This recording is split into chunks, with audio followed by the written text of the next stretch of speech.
Assalamu alaikum and welcome back to Pharmacy Notes. I am here with a new video. आज हम start करेंगे spectroscopy. तो अगर आपने क्रोमेटोग्राफी सीरीज़ की या फार्माकोकाइनेटिक सीरीज़ की कोई भी वीडियो मिस की है तो प्लीज़ चैनल को सब्सक्राइब करें और वीडियो को देखें और वीडियोस को कंप्लीट देखिएगा ताकि आपके सारे कॉन्सेप्ट्स क्लियर हों। आज हम डिस्कस करेंगे एटॉमिक एब्जॉर्प्शन स्पेक्ट्रोस्कोपी को। इसका इंट्रोडक्शन हम डिस्कस करेंगे, then its principle, its instrumentation and its applications. तो स्टार्ट करते हैं हम अपनी आज की video. Starting with atomic absorption spectroscopy.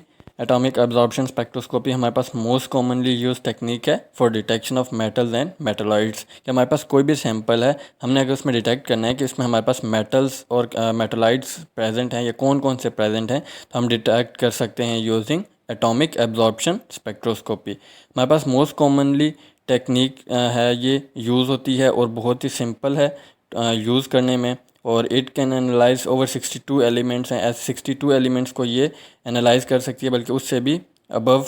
And then हमारे पास ये हम उनकी कंसंट्रेशन भी बता सकती है कि मेटल्स की कितनी कंसंट्रेशन सैंपल के अंदर प्रेजेंट है।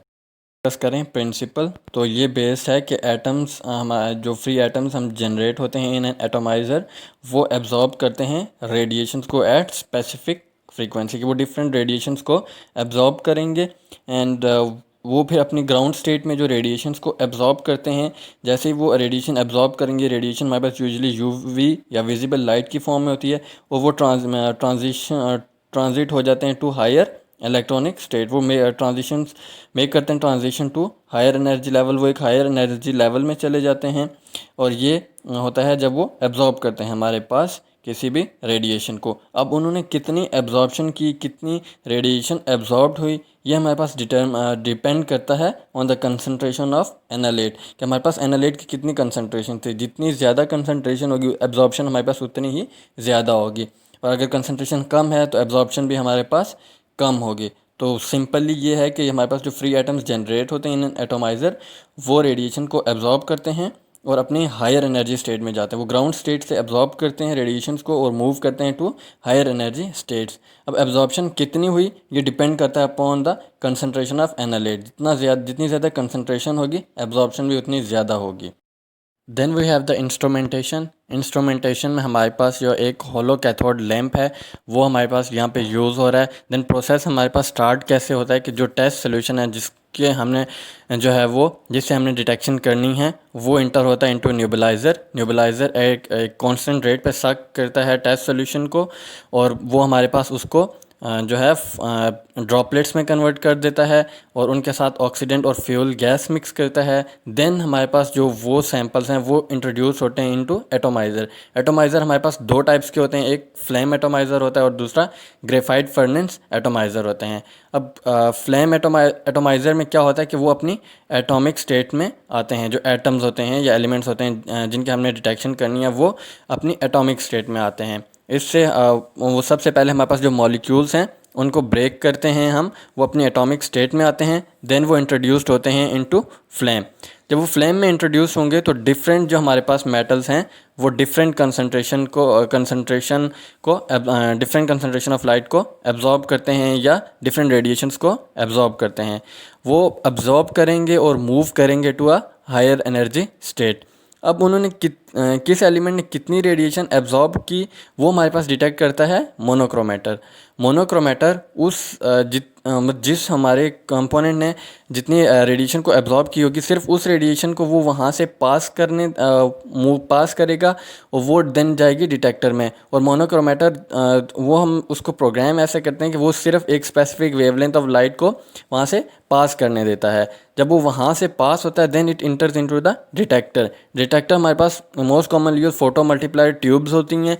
ये क्या करती हैं, हमारे पास जो लाइट सिग्नल है उसको इलेक्ट्रिकल सिग्नल्स में कन्वर्ट करते हैं। इलेक्ट्रिकल सिग्नल्स देन हमारे पास प्रोसेस होते हैं इनटू डाटा, और फिर हमारे पास जो है वो results in the form of graph आते हैं।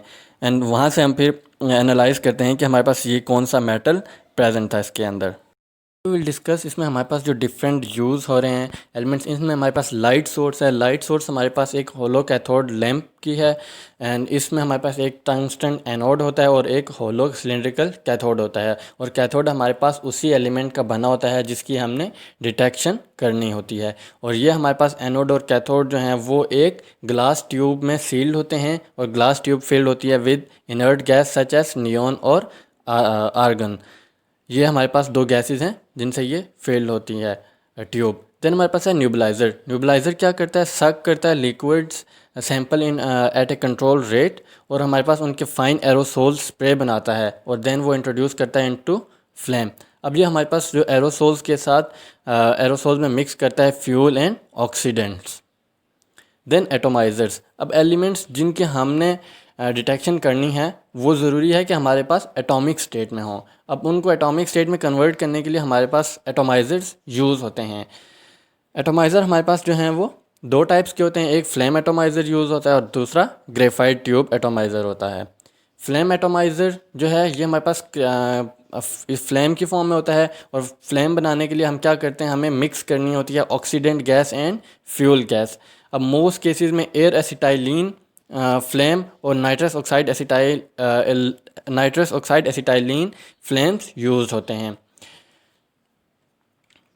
Then we have graphite tube atomizers. ये हमारे पास ग्रेफाइट कोटेड फर्नेस इसके अंदर होती है, उसको यूज़ करते हुए वेपराइज करते हैं सैंपल को, और सैंपल जो हैं वो डिपॉजिट होते हैं in a small graphite coated tube में, और उसको हीट करते हैं, एंड देन वो हमारे पास जो है वेपराइज होते हैं। और ग्रेफाइट ट्यूब्स को हम हीट करते हैं यूजिंग हाई करंट। देन मोनोक्रोमेटर्स होते हैं, ये एक इंपॉर्टेंट पार्ट हैं। ये हमारे पास ओनली स्पेसिफिक वेवलेंथ की लाइट को पास करने देते हैं, बाकी सबको वो आगे पास नहीं करने देते। देन डिटेक्टर्स हमारे पास यूज़ होते हैं।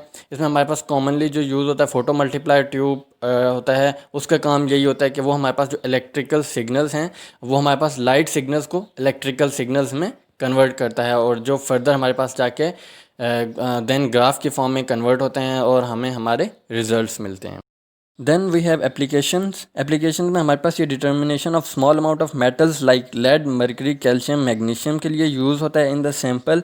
इन्वायरमेंटल स्टडीज़ में हम इसको यूज़ करते हैं। इन्वायरमेंटल स्टडीज़ में हम डिटेक्ट कर सकते हैं मेटल्स जो कि हमारे पास प्रेजेंट हैं ड्रिंकिंग वाटर में, ओशन के अंदर, ओशन वाटर के अंदर या सॉइल के अंदर। देन फूड इंडस्ट्री में इनको हम डिटेक्शन के लिए यूज़ करते हैं, and then in the pharmaceutical industries. I hope आपको सब क्लियर होगा। अगर कोई क्वेश्चन है तो आप कमेंट सेक्शन में कमेंट करें, मैं आपके क्वेश्चन का ज़रूर आंसर करूंगा। और नेक्स्ट वीडियो में हम एटॉमिक एमिशन स्पेक्ट्रोस्कोपी को डिस्कस करेंगे। तो अगर आपने अभी तक चैनल को सब्सक्राइब नहीं किया तो प्लीज़ चैनल को सब्सक्राइब करें। वीडियो पसंद आई है तो लाइक कीजिए, कमेंट कीजिए और शेयर कीजिए। मिलते हैं आपसे नेक्स्ट वीडियो में, तब तक के लिए अल्लाह हाफ़िज़।